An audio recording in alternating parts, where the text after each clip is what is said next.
So I just got back from picking up another 40 60-pound bags of concrete mix for our fencing project. So that brings us up to, I think, a total of 6,400 pounds worth of concrete mix that we've bought so far.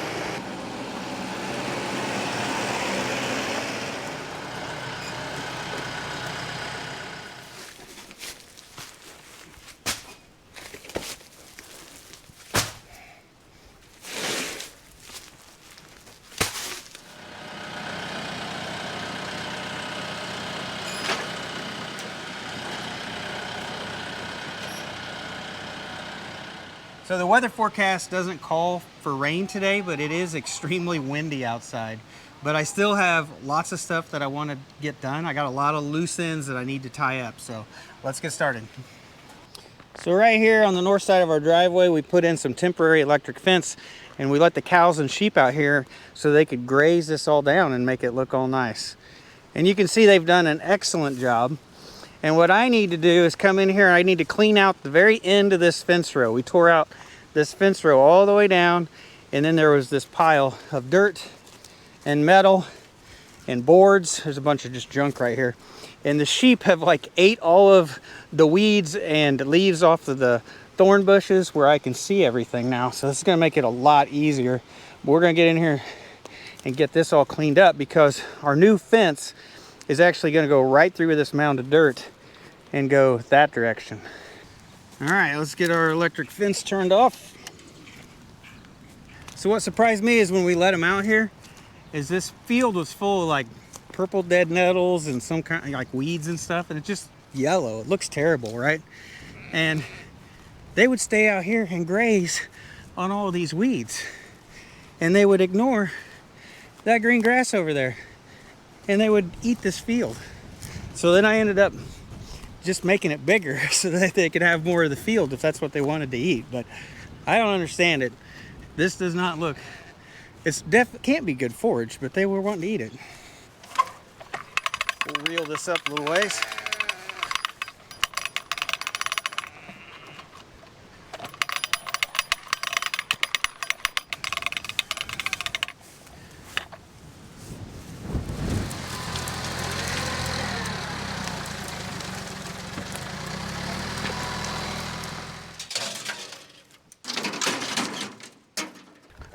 Thorns.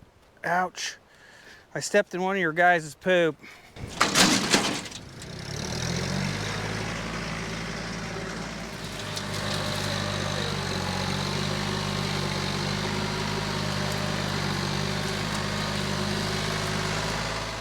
A chunk of concrete. Used to be roofing.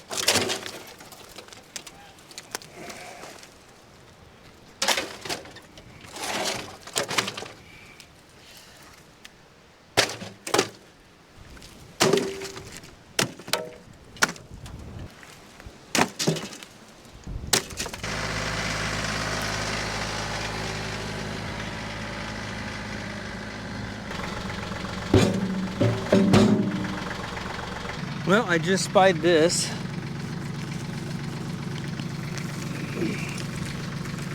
It used to be a chain. There it is. Somebody left their chain out here. I think I got the majority of the trash and stuff picked up out of here. I'm sure we'll find more, but I'm gonna go ahead and start scooping this up, and I got several holes that need filled in. I got a feeling that when we dig into this, we're gonna find a large stump inside of it.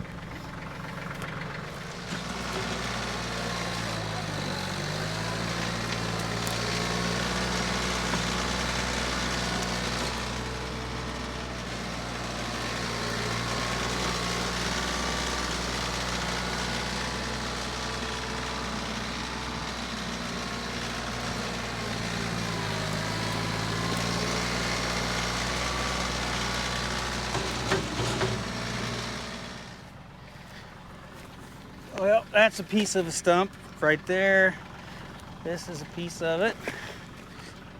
And this is a piece of it. So there's a lot less dirt here than I thought.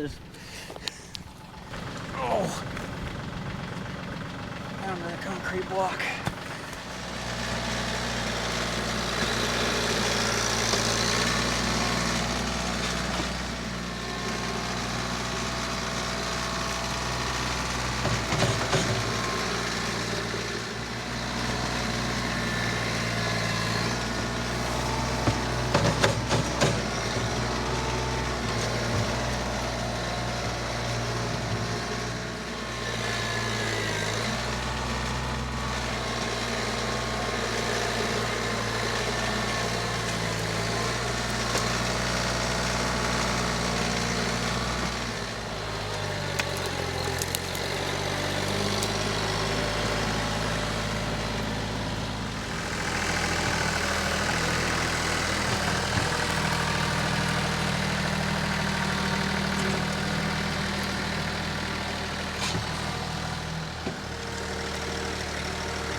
Just finished up and we got this leveled off fairly well. There was a lot of trash in there, that's for sure. But if I walk over here to the fence, right here is where our new fence line is gonna go. So we got a nice clean flat path for when we build this.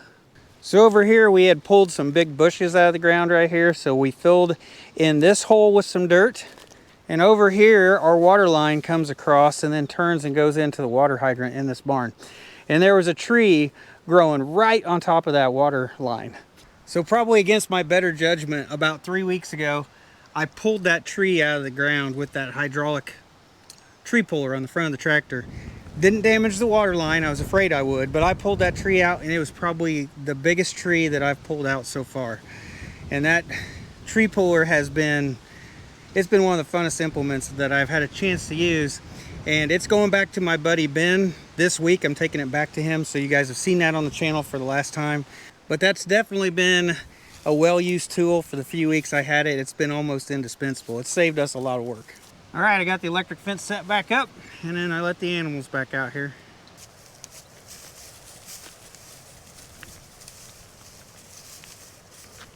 So up here at the front of the property, we've got a fence brace that's going in here, and we need to put in the center post, and it's just a couple feet from where the water line is marked. So I'm gonna go ahead and start digging that post hole. I'll probably dig it by hand, at least, you know, so far down, and be real careful just to make sure we don't hit the water line.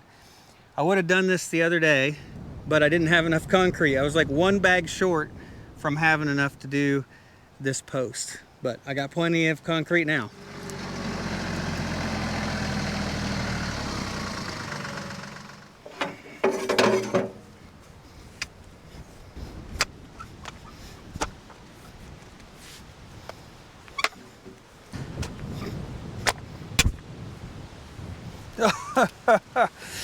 Oh,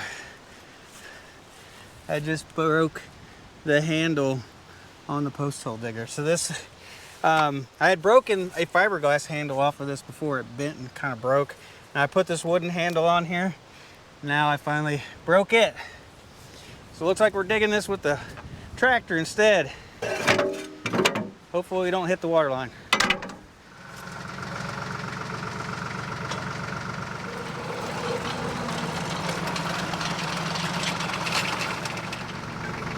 So I got a probe here.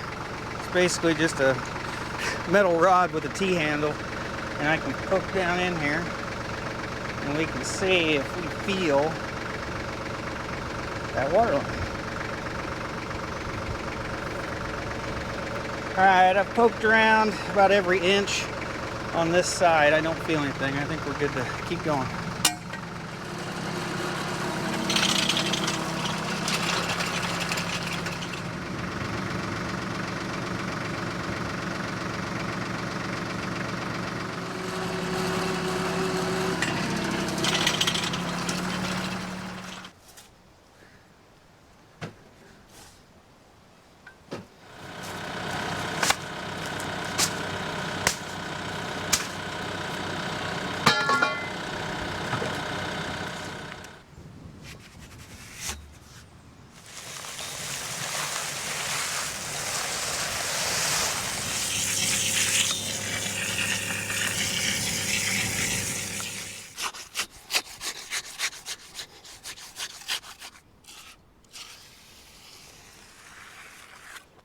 All right, the post is all set and it is nice and plumb right now. I picked this up at Ace Hardware. Wasn't for sure if it fit around these posts, and it does. And I had previously been using these magnetic torpedo levels, and I had 2 of these, and one didn't have as strong magnets, and needless to say, it fell down in the hole. And by the time I realized it, it was 4 feet down and covered in concrete. So I ended up getting this one. It's got a rubber band. It ain't falling off. So over here in the pasture with the ewes and the lambs, I set up an electric wire right here along this fence line. And that was for the sole purpose of training the lambs to electric fence. Now their moms are trained, but we need the lambs to be trained.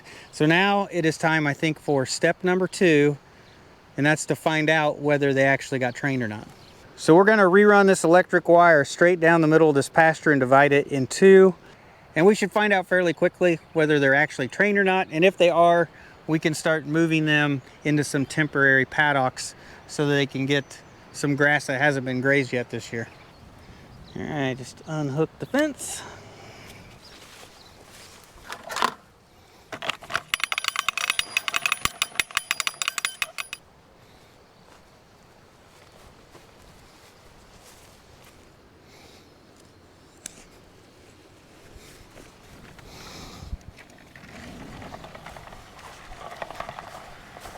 All right, I got a 2-strand electric fence running down the pasture.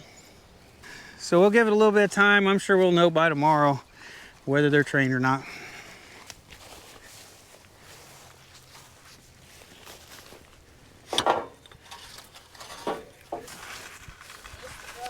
Yep, she's broken. Some of these are pretty bad shape. Some of these are just gonna be bound for the scrap pile. Well, that one don't look bad.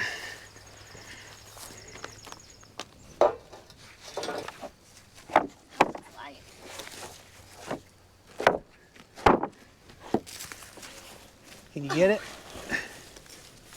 All right, let's try again. You're trying to reach way out there for it. If you weren't wearing sandals, you wouldn't be scared of snakes. All right, let me move the tractor closer and then we won't have to carry it as far, okay?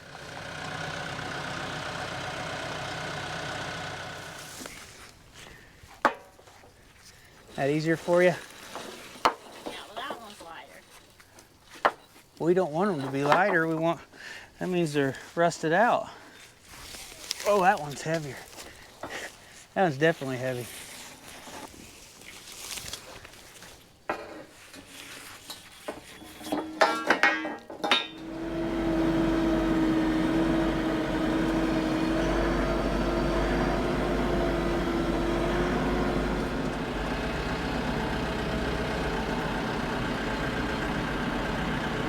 Barely clearing the top of the fence here. Gotta clear this tree. All right, made it around the tree. All right, close.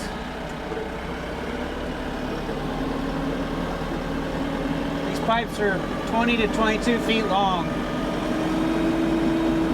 About wider than the driveway. Gotta dodge everything, dodge the utility pole.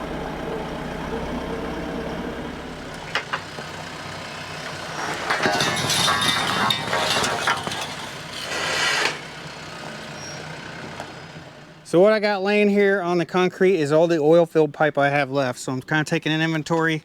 This was some of the worst stuff you could probably get. I got it at auction. This is a bad one. It's not any good. These 2 are bad.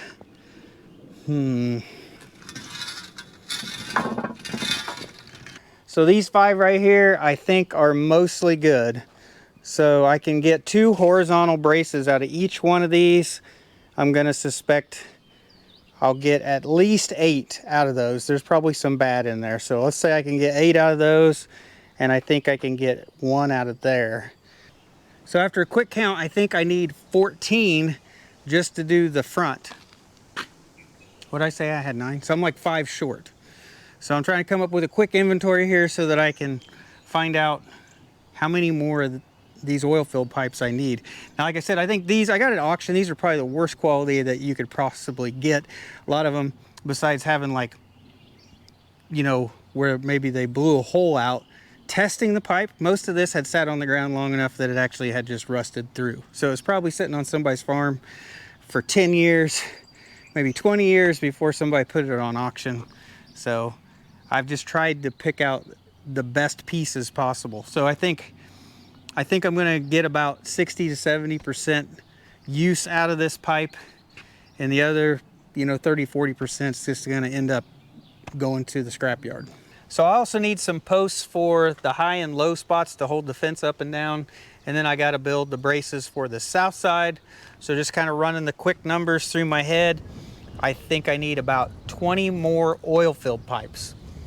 They come in about a 31-foot length, and I need, I think, 20 of them.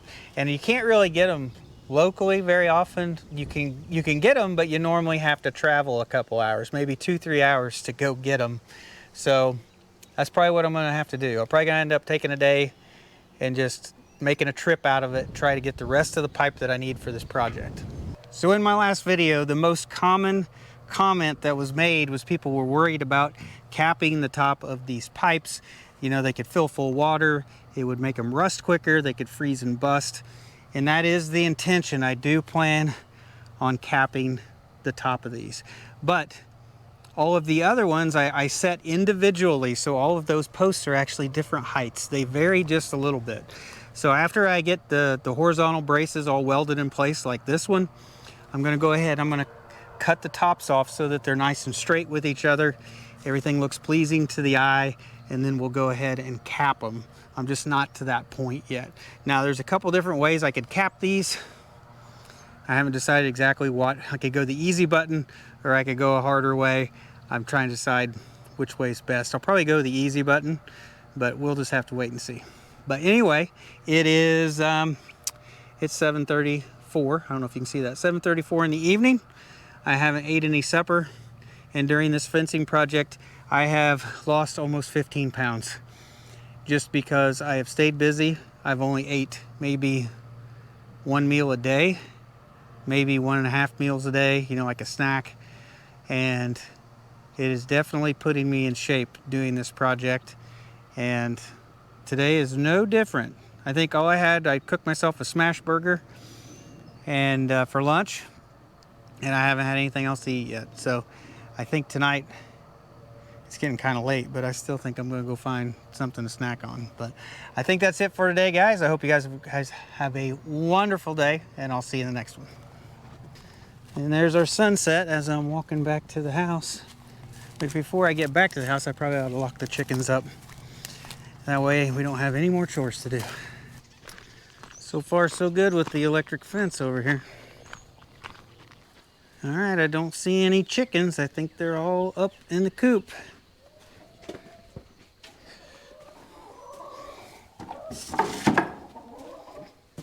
Now it is officially time to call it a night.